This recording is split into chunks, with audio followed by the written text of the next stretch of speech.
দার্জিলিংয়ে গিয়ে যখন মোমো খেয়েছিলাম তখন তো দারুণ লেগেছিল। কারণ ওই যে বললাম, ঠান্ডা ওয়েদারে মোমো খাওয়ার মজাই আলাদা। তাই কলকাতায় যখন বেশ ঠান্ডা পড়েছে তখন বাড়িতেই বানিয়ে ফেলা হয়েছিল মোমো, একদম রেস্টুরেন্টের মতো।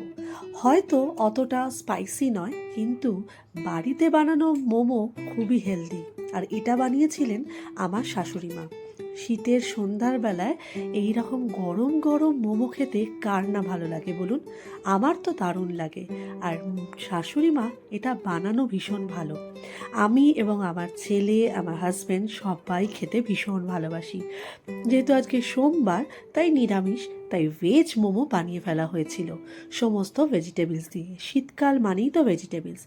আর গরম গরম মোমোটা হওয়ার পর যা দেখতে হয়েছিল না, একদম রাস্তার মোমোকেও হার মানিয়ে দেবে। দেখতেই পাচ্ছেন, মোমো মোটামুটি তৈরি হয়ে গেছে। আর এরপরে শুধুমাত্র খাওয়ার পালা। আর খেয়ে কেমন হয়েছে সেটা তো অবশ্যই আমার এক্সপ্রেশন দেখেই বোঝা যাবে। তো যাই হোক, আজকের এই সন্ধ্যায় মোমো খেতে খেতে আপনাদের সঙ্গে এটাও আমি শেয়ার করে ফেললাম।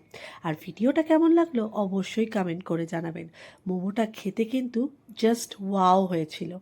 খুব ভালো থাকবেন, সুস্থ থাকবেন। সবার সাথে আবারও দেখা হবে পরবর্তী ভিডিওতে।